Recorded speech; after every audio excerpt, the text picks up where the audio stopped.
what's good, y'all? It's your boy DJ Fanatic at soundsforproducers.com. Been looking forward to this interview.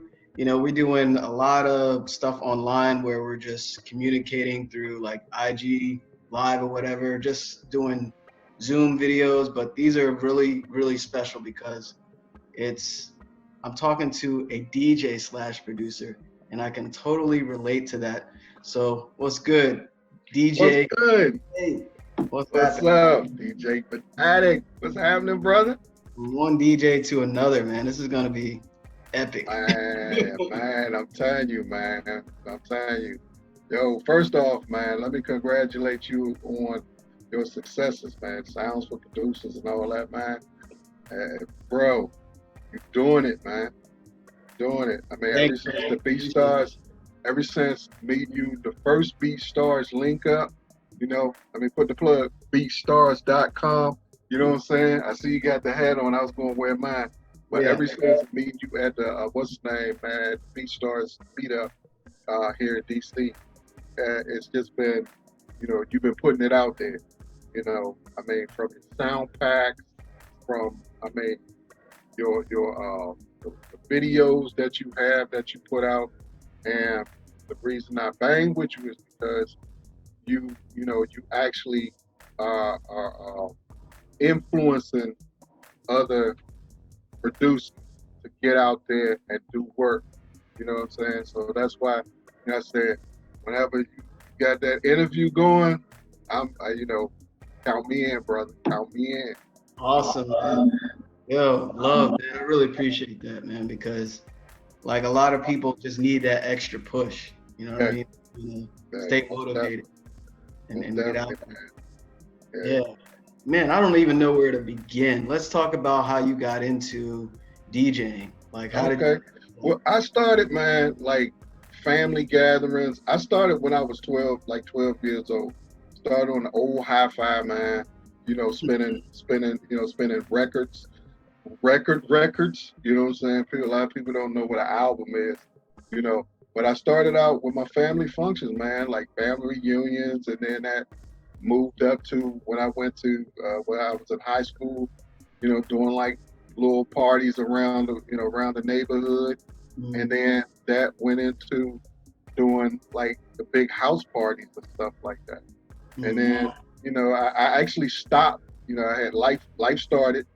So, I started when I had my kids, and I was going to, I was in college and I was playing ball. I put the music on hold for a minute. You know what I'm saying? It's always been in the background. You know what I'm saying? It's always been right there.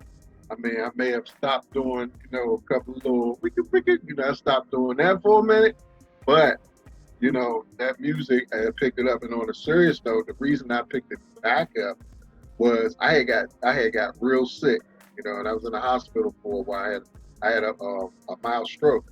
Wow. So, yeah, and while I was in the hospital, it was just like so drab, man. I couldn't function on one side, I could walk on one side, but I kept thinking to myself, man, I was like, what I need right now, the hospital's so dead. I said, I need music. I was like, I need music, man. So I got back into just spinning records for myself, even doing stuff on the work end. You know what I'm saying? So after that, then I got into doing like production stuff like that. There's some local folks and stuff that I knew, but I picked it up a lot more serious. I actually like the beat making part. That's been, I'm still basically only 7 years in. That's not a long time. You know what I'm saying? It's been 7 years on the beat making end of it. But yeah, man, I've been DJing, and I'll say in the music business so far, I'll say it's been about 20 plus years. Mm-hmm. Yeah. We're around the same time. I think 26 years for me, DJing. Yeah. And producing is around the same time. I would say 5 years I was kind of on and off. Yeah. And 5 years serious stuff. So yeah. consistent. How would DJing affect your production? Like, how do those two worlds? How does DJing like influence your production? Okay, well, beat matching. One thing, I started out when I started doing beats. I actually was just doing boom bap. I was doing a lot of boom bap beats, Mm-hmm. and I was using a lot of the, a lot of the breaks, tying things together as far as um, knowing your BPMs. A lot of guys don't understand, you know, what BPMs are. You know what I'm saying? So the DJing portion, as far as getting my ears tuned sonically to music itself, that helped me. And then just the catalog and amount of music that I was playing. I played all types of different genres. You know what I'm saying? Everything from, from jazz to rock to pop, soul. Of course hip hop, and then in DC, man. I'm a DC native. You know what I'm saying? That go-go music. Yeah, I was gonna ask. That right there, that was the catalyst as far as like musically and playing these house parties and hearing different things. Now, way that does ties that into the producing is with the instrument. Like when I play and when I DJ or what have you, I've learned to not just listen to the lyrics and all of that type of stuff. I actually, listen for every section of the song, horn, trumpet, bass, and that with producing helps me when I'm sequencing different pieces to put together, a track. That helps me as far. I think I got an advantage, or we got an advantage, being DJs. We've been around music, and we also, the other portion is that we've been around. When you do a show, you're reading the crowd. You know what I'm saying? You're reading the reactions of the crowd. So on the producing side, that's what you want to do too. You want that person on the other end that's listening to your music to feel that music. And the only way on that end to feel that is you got to have good production.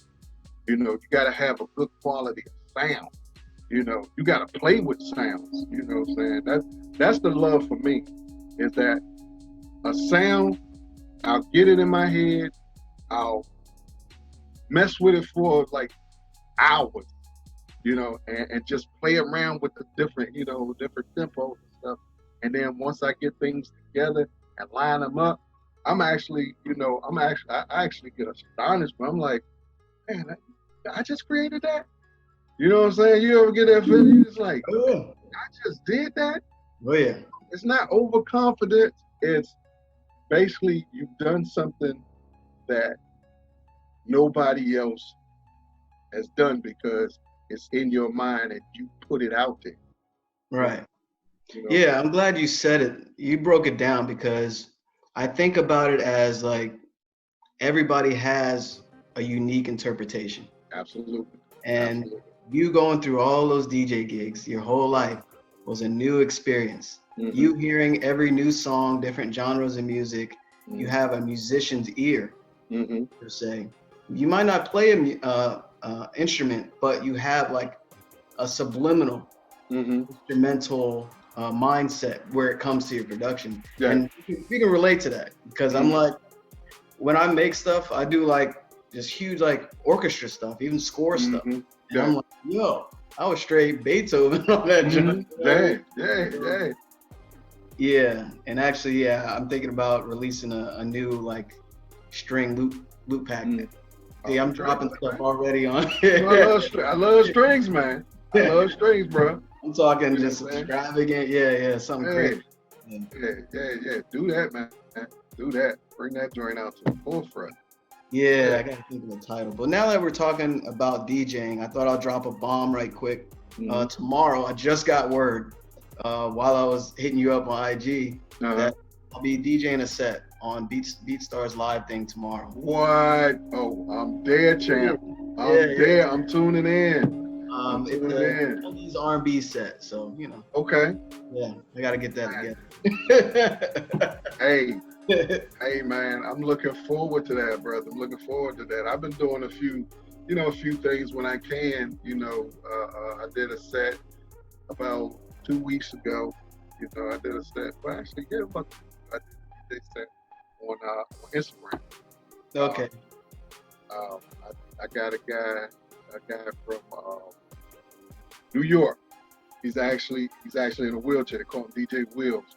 Man, he's a Nice. good man. He's good, man, because he has a knowledge of like the 80s, 70s, 60s, 50s, and he can blend, man. He can beat match really well. A lot of cats can't take a slow BPM album and Right. then transition it into that. That's the magic that I tell folks, that if you really really want to DJ, you gotta learn. One, you gotta read. If you're gonna do a house party, you gotta read your crowd. You know, you gotta make sure that you have music that not just you like, but music that they haven't heard in a long time too. You got to incorporate that in your set. You know what I'm saying? Because if you're just doing the club joint where you're just doing the top 10, to me, this just me. I ain't talking about no other DJs, nothing like that. But the guys that just do the top 10 all night long, same joint, man, it's not. Man, I'm gonna have to go to DC and Mo. It's not good. I don't like it. I don't like it. Yeah. But hey, that's my personal opinion on that. You know what I'm saying? But that's why I'm loving this new culture where everybody DJing now on Instagram. They are not playing all of the hits. You're hearing some stuff you haven't heard in years, but you still bouncing. You're like, oh yeah. So I hope this format, as far as DJing continues, with not being so controlled. Go back to picking your albums that you want to play. Go back to stuff that people haven't heard in a long time. You know what I'm saying? But I'm loving the DJ joints now, man. A lot of these guys that's coming out, man. And doing something. I actually just watched DJ Jazzy Jeff, his house party. Mike. Has He's doing a lot. Huh? Yes, just doing live. He's doing live every day, man. He's doing a live every day. He just did one. I think it was just prior to us linking up. Yeah, he's doing a charity joint. It's going to his charity, man, and he's been spending some stuff, man. Yeah, he's not doing it on Instagram. He's doing it on Facebook. Oh, okay. Yeah. He's hitting up Facebook. Pretty hard, man. I was gonna ask you. So last night I just went ham on Facebook, right? Just DJing live, Okay. and I got so many copyright flags. It was insane. That's what that. What do you think about Hey. DJing's a performance, right? Mm-hmm. You're playing other people's music, Yeah. but it's on the Facebook platform, which is IG as well. Are Yeah. you in trouble when you're doing sets with music? Yep. On both, and it comes. Where it comes. What happens is, it's majority of the time the most popular tracks that get flagged, like Michael Jackson. If I play any Michael Jackson or Janet Jackson, anybody from the Jackson fan, shout out to the Jackson. I love the Jackson fan. But if I play anything from Michael Jackson, I automatically get flagged. But see, the name of the game is, once you get, like with Instagram, they give you a warning. So what you do is you shut it down and you come back. Because I know on IG, if you push the tempo, as far as you keep going while they flagging you, they're gonna let you go, then you won't be able to jump back in on live for almost, I think it's an hour or something like that. So anything you try to post or anytime you try to go live, it's gonna kick you out. So a lot of the guys are figuring it out too. And I can give you the top top what's names. If you're playing anything by uh, Warner, anything on Warner, that's big because it's all over the world. So anything that's on Warner Music Group, it's gonna get flagged. Anything on the big four. I just say the big four. Yeah, that's what I thought. Yeah. Yeah, it's gonna get flagged. You know what I'm saying? So what you do is, we used to keep our set going, like going straight through. Just shut it down and come back because even guys like D Nice got shut down. Was it Chuck Chill Out? DJ Chuck Chill Out, he got shut down. I think Big Daddy Kane got shut down with his own music. Yeah. So you just gotta play. It's the internet, man, and it's social media. So you just gotta, you gotta play. And the way you play it off, you see the flag come up, and you be like, you know what? I'm gonna take this quick break. We're gonna come back even harder. So tune back in. We're gonna come back in like about 4 or 5 minutes, and then just jump back in it. But it's more so like Facebook. Yeah, they flagging you all day, and I'm not understanding that because I'm like Facebook, Instagram. I'm not understanding that, but right. yeah, I get hit with the flag. I was mad at first. I was like, "Come on, man, we DJing this, we staying at home, we trying to provide music to the masses because people need that love, they need that music out there." Right. And so even like people was like asking,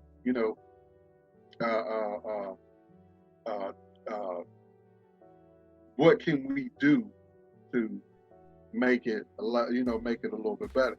And I'm gonna give you a little secret on it. Do a charity with your sets. Add a charity if you can in your page. Yeah, like add a charity. A donation. What's the name? And they don't mess with you as hard. You know what I'm saying? Because they feel that you're doing something, something better. Because doing something for the community, as far as that. So, link a charity up with it. You know what I'm saying? And here's the bigger what's the name is that a lot of people were screaming on putting your PayPal, putting your Cash App. Right. Hey, I'm like this. Put it there because you got a lot of DJs that's out here that's not working. I lost like 8 gigs. This is the season for me to do, my thing as a DJ, man, as far as like weddings, proms, social functions and stuff like that. So a lot of these guys, I'm blessed to have another job that I'm working and being essential. A lot of guys that's out there that they just straight, do DJing. That's their thing. That's what they got to eat, man. They got to eat, man. We got to eat out here. It's really rough. So I don't blame a lot of guys with the Cash App and stuff like that down there. You got to do that because we are musicians. We are providing music for the world, but we also have to survive as well. So, yeah. I know it went off rails a little bit, but no, it's all good. No, it's all good. That's how we gotta do it, Yeah, like people got to hear that and hear a different perspective because you have some people that just see, hey, give me money. Yeah. They work DJing for fun. You dropped some gems on them because that live thing, I didn't know. I didn't know to leave and jump back in. yeah. Leave out that joint, come back in. Will they flag you again on the second run or? No, because that song has already hit. I forgot what you call it, the technical side. Yeah, it hit that algorithm, and it's been sent to. I guess it's been sent to whatever record company or what have you, and they give you that. You just go ahead on out and come back. You're gonna get flagged a couple of times. You know what I'm saying? And don't be discouraged because of that. Yeah. A lot of people are like, I'm gonna lose my follow. No, don't worry about that. They're gonna pick back up because you can see that when it's posting up. They give you the warning. And what you do is you go ahead and you do a station break. That's basically what it is, the old school joint, Yeah. You coming? We about to come. Give them something. We about to come back harder, man. Come back harder. Some Right. of them just use them. Be like, yeah, man. They about to shut me down, man. They shutting us down right now, but we gonna come right back. You know. Yeah. You know how to get that crowd back. Oh yeah. Oh yeah. Don't You get frustrated. you don't post it though, right? You don't leave it. I just delete them. No, delete it. Yeah, Yeah. delete that. Yeah, don't leave it up Yeah. because it's I gonna left keep it up one it's time. talking. Uh, One time I was leaving a club and I had uh, music playing in my car and I mm-hmm, left it up there. mm-hmm. And like a month later, Instagram was like, "You do not own this. We removed it." I was like, "Yo, it was Mm-hmm. just in my car." Yeah, yeah, yeah. That's how it goes, man. I done been Yeah. flagged in the car, bopping in the car. You know, going down 95, like, yeah. Then next thing I know, I'm looking like, uh-oh. You know what I'm saying? Yeah. Like, oh, I done violated some terms and conditions and stuff, man. Yeah. It's And leaving crazy. a charity option up there is a good idea because I was thinking the same thing. Yeah, Like yeah. a charity donation. Mm-hmm. I mean, you're doing more good than harm. You know what I mean? Most definitely. Most So definitely. hopefully they consider that. Let's jump back to the production world. Most definitely, man. Most definitely. I told you, man. You know, I go off the rails as wild, man. Right. Yeah. All right. So you said you started. When would you say you started producing like professionally? Like you got really serious about the whole production side. When would you say that was? That's about six. It's about 6 years. It's about 6 years ago when I formed my own record company, BM12 Productions, Five Entertainment, and when I started, actually, the year actually.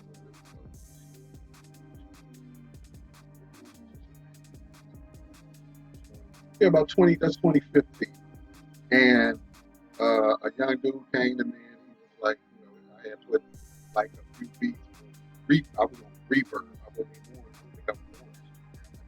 even on EK, your sound's going out. You might have to move the Oh, laptop. let me change this around a little bit. Can you Yeah. hear me? Yeah. Uh-huh. Oh, okay.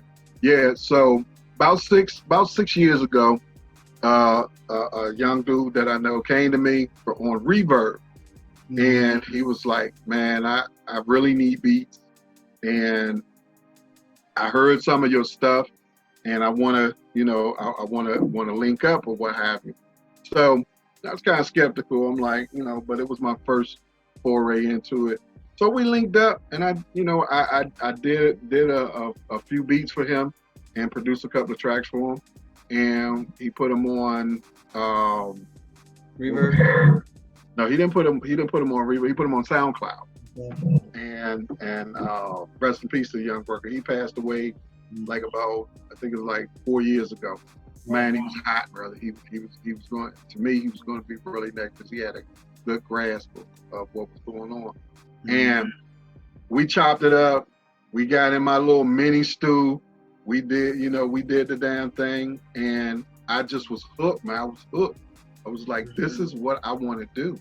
You know what I'm saying? This is I've been in music for a long period of time, but being on that side where I'm contributing to an artist and then putting my ideas out there and it's being received, man, I was hooked, bro. Yeah. And ever since then, man, it's just been like, I just been rolling, you know. I've just been rolling ever since that point, man, 6 years.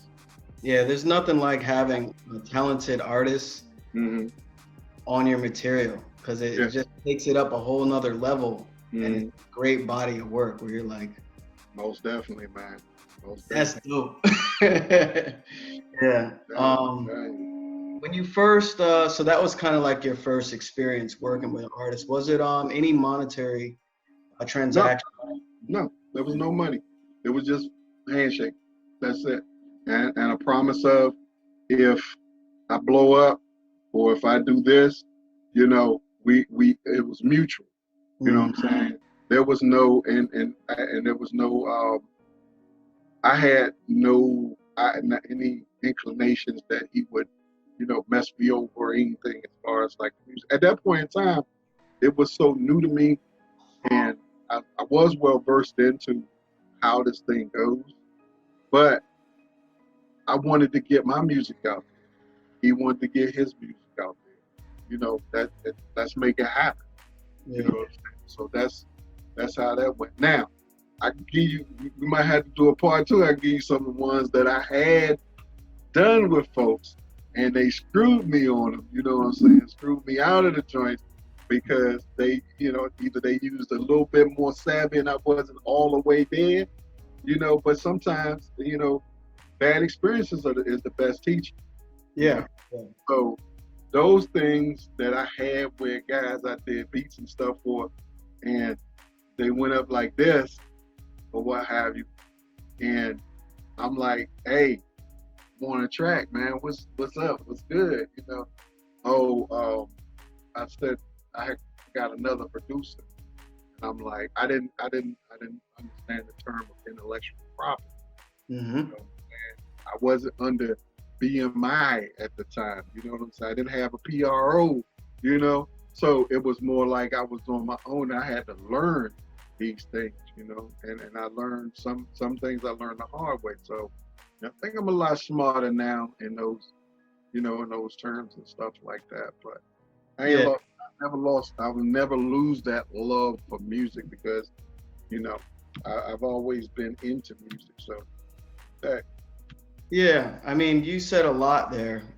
It's important to know the business side of things, but you also said how you didn't know that much and they got another producer. So Mm-hmm. I say this constantly, and this is for the community. Mm-hmm.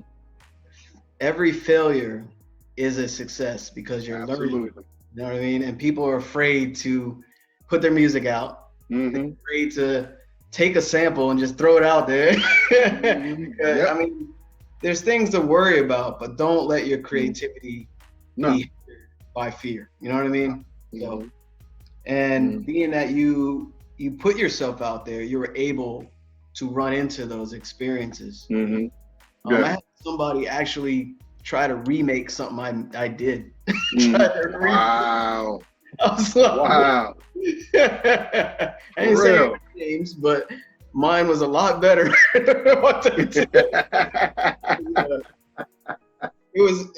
They didn't even have the chords right, man. It was bad, bro. It was just bad. It was bad mixing everything. Speaking of mixing and mastering and stuff like that, and like you said, this is for the community.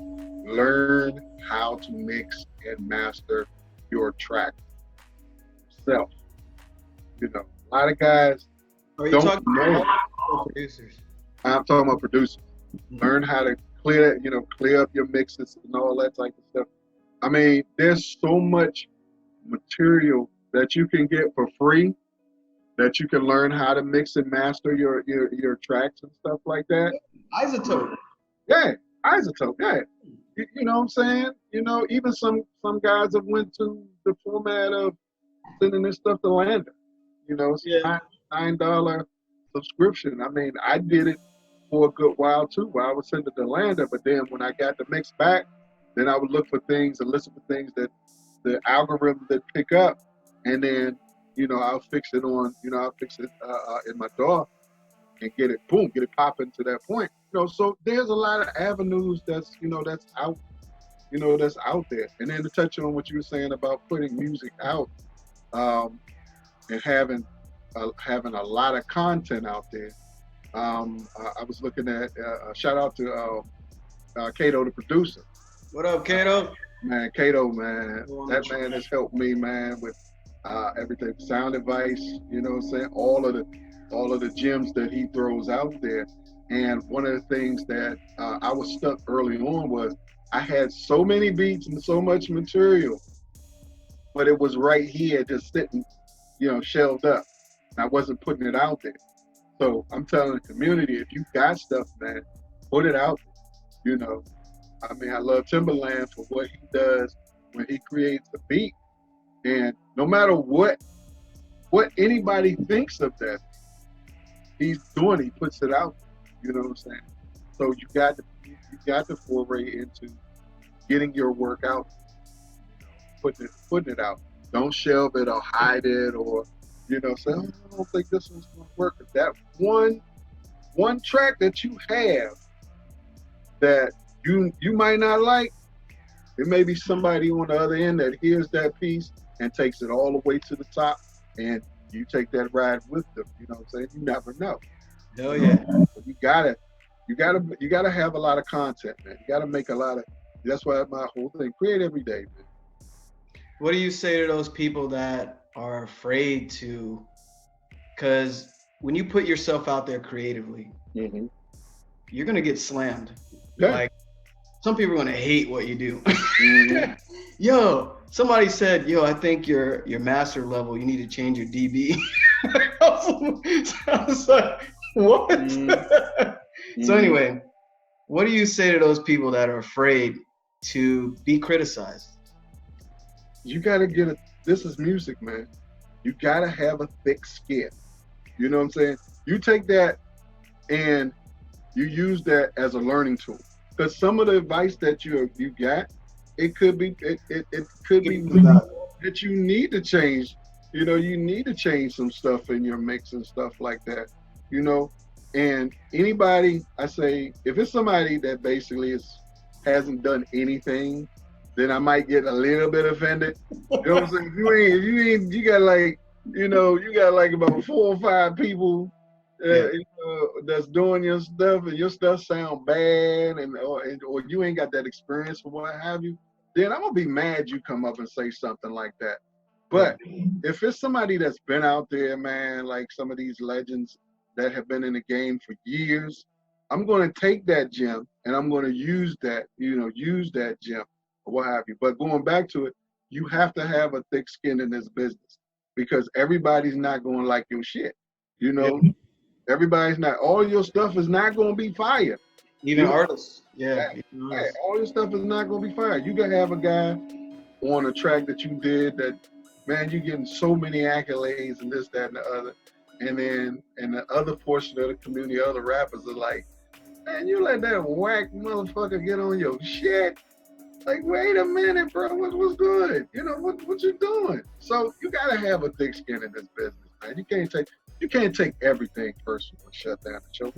We all, and I know you probably have at a certain point in time where I've closed the book and said, man, I'm not doing this. I'm done. I'm not doing it. I quit. I'm quitting. And then getting back like, am I quitting because somebody told me that my mix was a little bit too loud? And then I listen to it, bro, and be like, you know what? It was too loud. You know what I'm saying? So, you gotta have a tough skin in this joint. And I take criticism from anybody. You know what I'm saying? I mean, I don't care if you know what you're saying. Yeah, we good. I'm gonna listen to it. But don't give me that bull, you know what I'm saying? Because I get a lot of guys that start out and they're not humble. They don't humble themselves to listen to anybody else. They may just listen to their crew. The crew's gassing them up. This, that, and the other. But the one thing I love about producers, man, a lot of us are basically solo. We're in the dungeons creating fire and doing this and that, without the big entourage, but we're now being put to the forefront where they're seeing our credit to the game.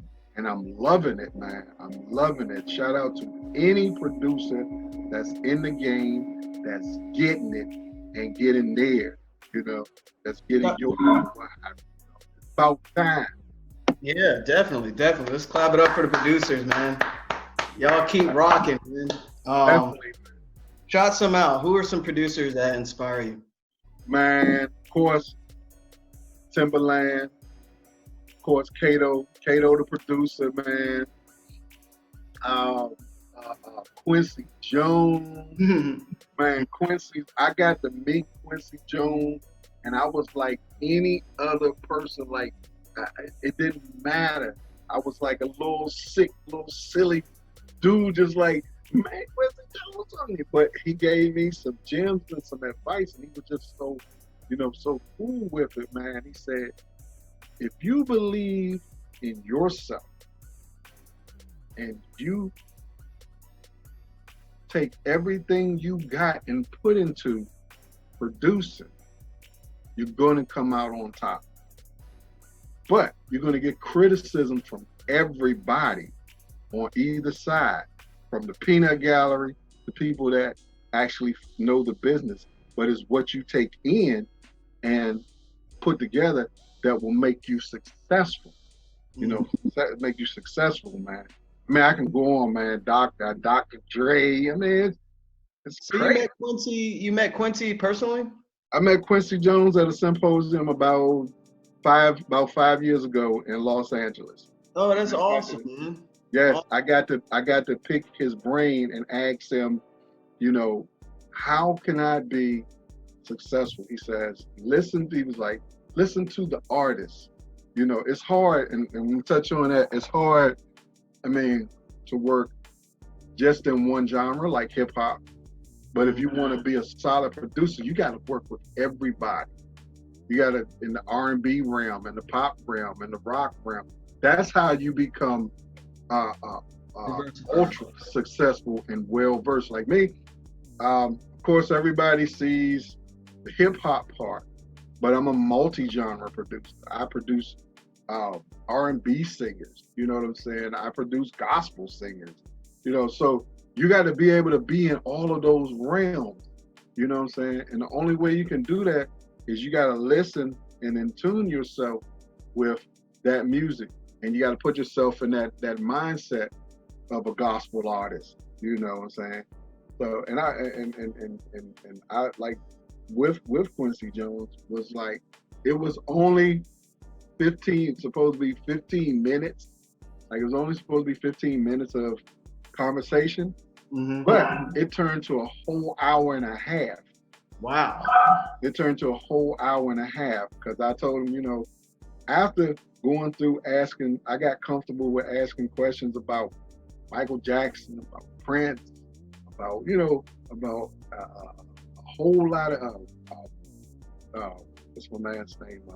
Actually, this was probably around the time when I went to LA. It was probably around the time when Ray, the movie, was, you know, was out. So I got to ask him, you know, questions on that, man.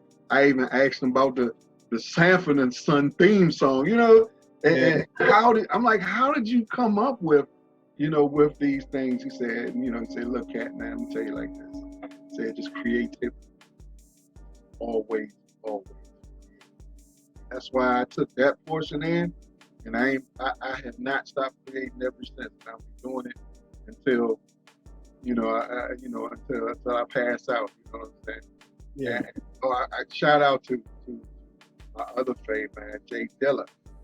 You know how Dilla did it, man. He was so diligent, even from his hospital bed. This man was producing tracks because he had that love. So you got that love like that for this game, you're gonna be all right. You know, you're gonna be all right. So here's an argument that a lot of people, and this is on topic, quantity over quality or quality over quantity. What do you say about that? Quality. Quality over quantity. I say quality over quantity, only because I'm a type of person that I try to be. Well, we all try to be perfection. You want that.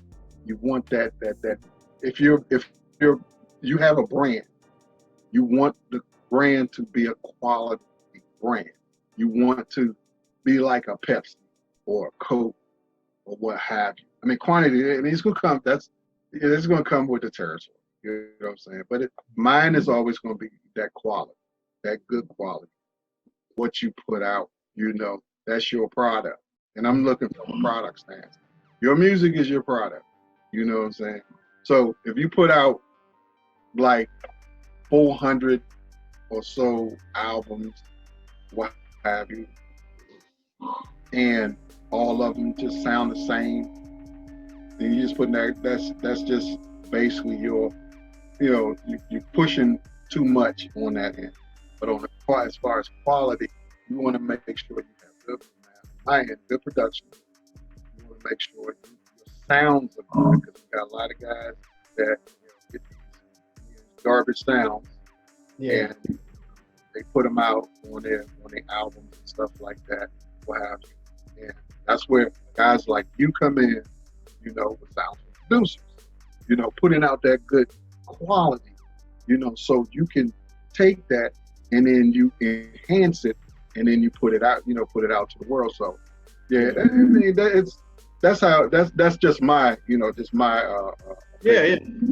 Yeah, that's what I thought I'll ask, because you were talking about releasing. Do you have a release schedule like for your beats or? Yeah, I try, like for BeatStars, I try every like Wednesday or Thursday, like Okay. as far as the beat schedule. But if I'm feeling it and I got it and I've done, believe me, that the production could be, and that's what the behind the scenes that a lot of people don't see, is that I could be working on something for 3 or 4 days. And then I say, you know what, I think this is, I look at it, I got my, I've taken it from the studio to my phone to the car, you know what I'm saying? And if everything is in tune and it sounds that good and I want to put it out to the world, boom, we can put it out there. You know what I'm saying? And just drop, just drop it. Now, what I was saying on the other end, as far as putting a lot of music out, I'm saying, so that portion, I'm saying, so that when somebody comes to your Spotify or what's the name, and they see you put one album out, like one album, maybe two, no more no more content other than that. You're not constantly putting things out. Then they're not going to really take you serious. Mm-hmm. They're like, we want to hear more. We want stuff out there. So that's the battle between the quality and the quantity.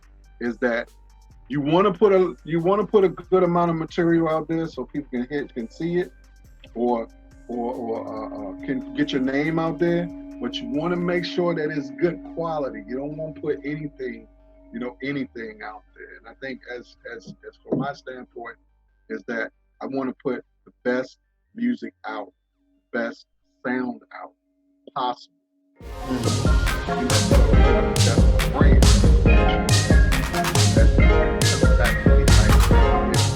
You put that out, that was great. So it's always that's always gonna be a constant with us, man. That quality over quantity, or quantity over quality. It's just, you just gotta balance it out. Yeah. I think a big. Oh, go ahead. My bad. No. Go ahead. I was just saying, I was about to just say, who's to say how much you put out or what have you. You're trying to get it out there.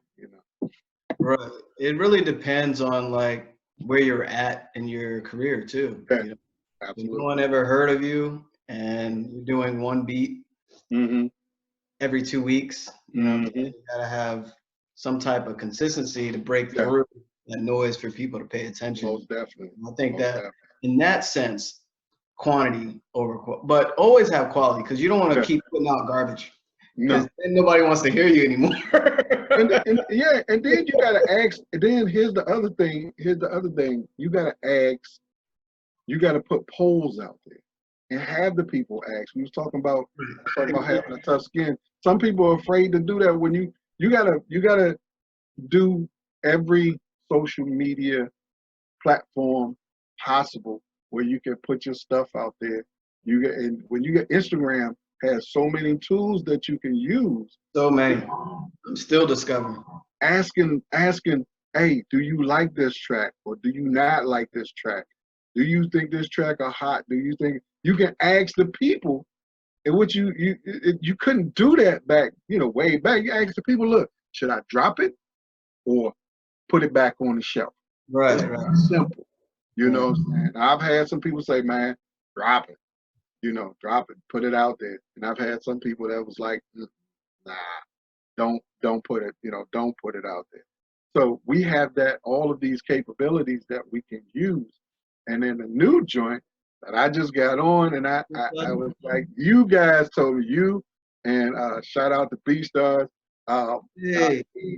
said TikTok was going to be the next platform that we need to be on.